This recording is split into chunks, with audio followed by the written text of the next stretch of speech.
with Bebe Cool. We're going to try and see if we can link up with him before I leave as well, and see how we can keep the fire burning, man. You know. Do we see the East African Bashment crew connect again, or for one-time performance or a song? Yeah, it has been a challenge linking up. We keep in touch. But due to people's commitments, it's either Bebe is on tour or I'm on tour or Naz. Naz has also been busy with radio because she's a radio host as well. She was a radio host with Standard Media for Vibes Radio. So linking up to actually do the recording had been a challenge, but you know we never rule it out. To see if the time allows, we're definitely going to do a comeback project because we've been talking about it. Good. Hi, Wyre. Hi, how you doing? You're good. I'm all right. How is Kenya? Kenya is hot like here, but I'm loving the energy back then. Nice to see you in Uganda. Was it in January when you were here? Yeah, I was here about a month ago. I'd come to have a meeting with Spice Diana and her team in regards to getting her to be the next brand ambassador for 22Bet in Uganda. Yes. How are you connected with Bet22? Are you their business partner? Do you own it? Or no, I don't own it. I run a PR and marketing agency, which is called the Blow Agency, and they tasked us with running the media, the PR and marketing campaign for the past 2 years actually. So like in Kenya, the brand ambassador currently is Calligraph Jones, and also Nadia Mokami. So when we started discussing about getting a potential brand ambassador for Uganda, we did a research on the ground, and we came up with a list. We narrowed it down to Spice Diana. One of the reasons we picked her was one, she's amazing. She has amazing engagement with her fans online. She has quite the following. She's an admirable brand, and which really connects with the demographic that we're looking at when connecting with the brand for 22Bet. So it worked. It aligned with their vision. We're looking at the current music generation and everything. How would say who is Wyre, if anybody in the current generation? People who don't know Wyre. So Wyre is a music lover. I've been a music producer for over 20 years. Been a musician for over 25. I most recently joined the the tech world, and I built a music tech platform called the Blow Africa. BlowAfrica.com, and it helps artists to be able to monetize their content much easier than regular platforms out there. And yeah, we're looking to put income directly into artists' pockets through digitizing their content much easier. So Blow Africa is basically a one-stop shop for artists to be able to monetize differently through merchandise, through a tipping function. Fans can tip you directly as an artist, and you get your revenue directly in your e-wallet. You can price the music at whatever you want, and people can purchase your music through that. There's different angles that you can monetize on the platform. Yeah. You own that platform. Sorry? You own that platform? Yes. So we've partnered. I've got two partners back home, but I'm one of the shareholders, definitely. Does it work only in Kenya, or can it cross also in Uganda? No, it's web-based, so internationally you can access it. So even anyone in the US can log on and be able to support you directly as an artist from Uganda as well. And also you yourself, you can do the same for an artist abroad. One thing that we've done is that we've made it very accessible for artists to be able to withdraw the royalty much easier. You don't have to wait for your royalty to accrue to a certain limit for you to withdraw.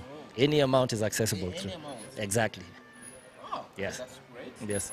Oh God, you look at that doing it here down in Uganda, since Uganda is your second home.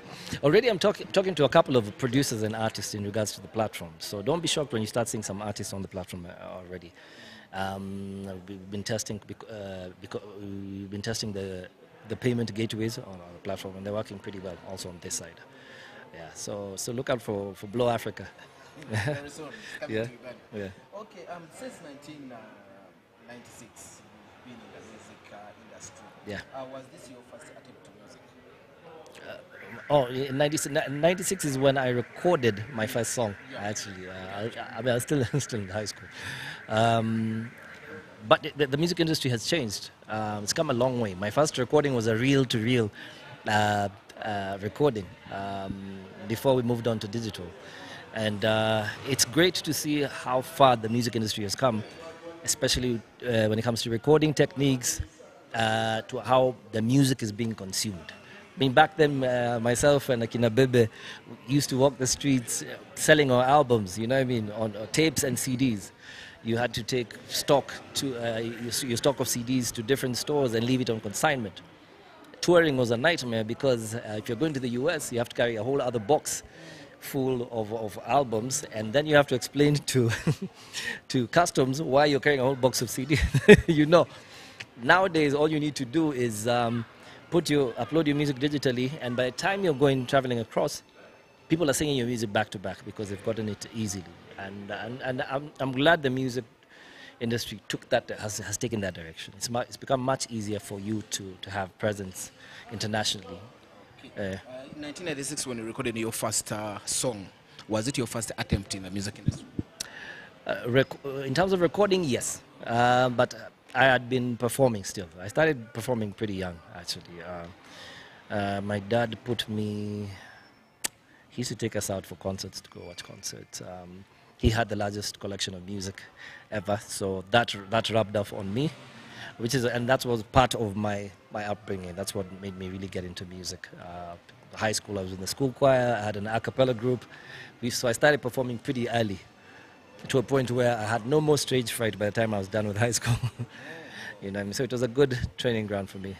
So this means it was a solo career music before Necessary Noise and East African Bashment. Yes, before myself and Nazizi met, we were both recording our music as solo artists, but in the same stable.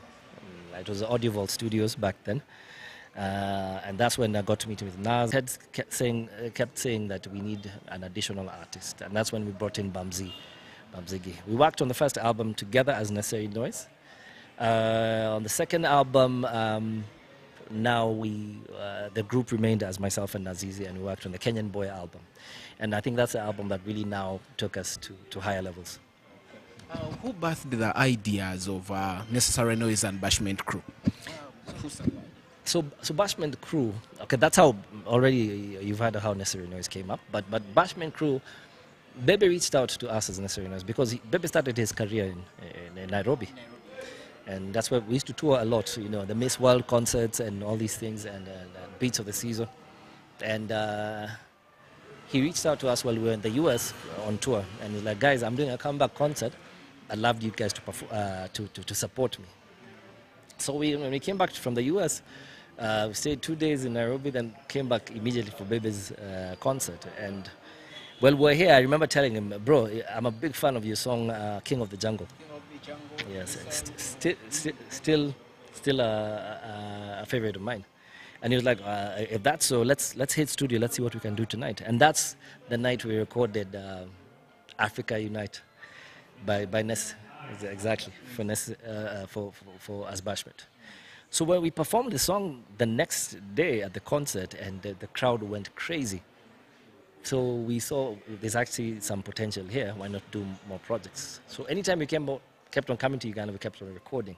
And that's a period in which we recorded now Fire Anthem, Combination, Kube, all those songs.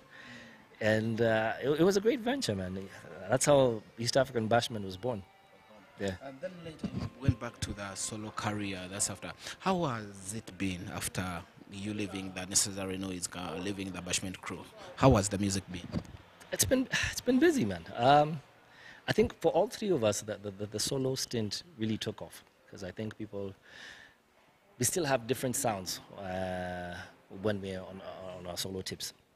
There's the group dynamic, which brings out a whole new sound, and when we're individually doing our solo projects, we all have our individual strengths as well. So I'd say I'd been pretty busy, because I think I managed to drop maybe 2 or 3 albums in that period of time. I've toured a lot, and also been privileged to also handle a couple of endorsements as well. Yeah. I understand you not only that you do also produce. How do you balance this? Are you a producer? You are an artist? Um, I don't know. I believe being a producer is one of the things that's really helped me grow as an artist because I know the sound I want, and I experiment a lot. So it helps yourself to be able to reinvent yourself as an artist. I've been privileged to be able to work with many artists as well. You know what I mean? Bring up a lot of upcoming artists and also I've worked with established artists in terms of production. Um, I think it's also given me an advantage when it comes to doing my agency work because I've had my history of also producing a lot of signature tunes and radio commercials for different corporate entities. So now that I'm actually running my own agency, it made sense because of my experience. With that experience where you are a producer, you are an artist, and you are now a businessman doing a variety of businesses. Yeah.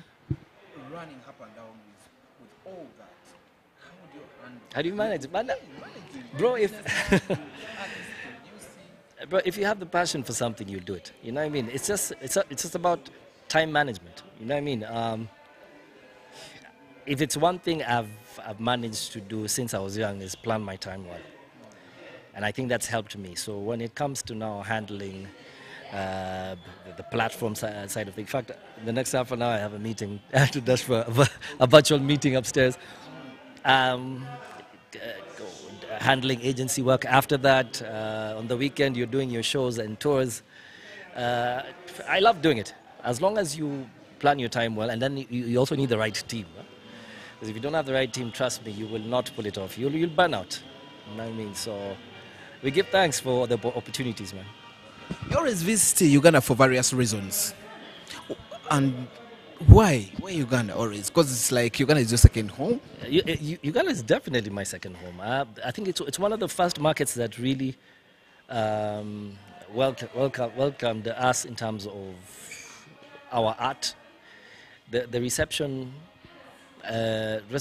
of our music here was amazing, man. I always felt when I'm performing here, I felt like I'm performing back home. So I think that gave Uganda an edge for me. When I perform here, I feel like I'm performing back home, and I mean, people are singing the music back to back. The airplay was there, so I think that's why we had a very warm welcome here, and I will always be appreciative of that. Yeah. We had a show. Was it last year when you came here performed? Was it a East African Meat Carnival? Yes. I came here with Joakali as well. Yeah. With the performance and everything that was done, and I thought you guys had to perform with a Bebe call, but something happened with the reception you got at that time. No, the reception was amazing, definitely warm. I think the theme was it was like a Kenyan night, so that hence why they invited myself and Joakali. But some of the main highlights of that show was when I performed the fire anthem. You know what I mean? We're still very in touch with Bebe Cool. We want to try and see if we can link up with him before I leave as well, and see how we can keep the fire burning, man. You know. You guys still remember the East African Bashment crew more, and when every time those songs are played anywhere, you see their arms up. Do we see the East African Bashment crew connect again, or for one time performance or a song? Yeah, it has been a challenge linking up. We keep in touch, but due to people's commitments, it's either Bebe is on tour or I'm on tour or Naz. Naz has also been busy with radio because she's a radio host as well. She was a radio host with Standard Media for Vibes Radio. So linking up to actually do the recording had been a challenge, but you know we never rule it out. We'll see if the time allows. We're definitely going to do a comeback project because we've been talking about it. Okay, your remarks from music to marriage. You know, these things always disturb you stars. When we talk of marriage and whatever, very few go stable in marriages. Now, your remarks are from music to marriage. Well, still happily married all these years, over 15 years. I think for me, being a family man has it's grounded me. The music industry is madness. It's not easy. There's a lot of pressures that come with it, and challenges. You trying to maintain relevance in the music industry. I'm handling all these jobs you're saying. I think family life is the one thing that keeps you sane, reminds you that you're human as well, and it keeps you grounded. You know what I mean? So I give thanks to it. I have no regrets at all. Yeah. With the love issues, do you still remember your first relationship ever? And what do you remember about it? No, I don't remember because I'm very happy right now. Moving on swiftly. Thank you. You remember it's regarding to the music industry of Uganda, the way you see it, because I know you follow. Yes.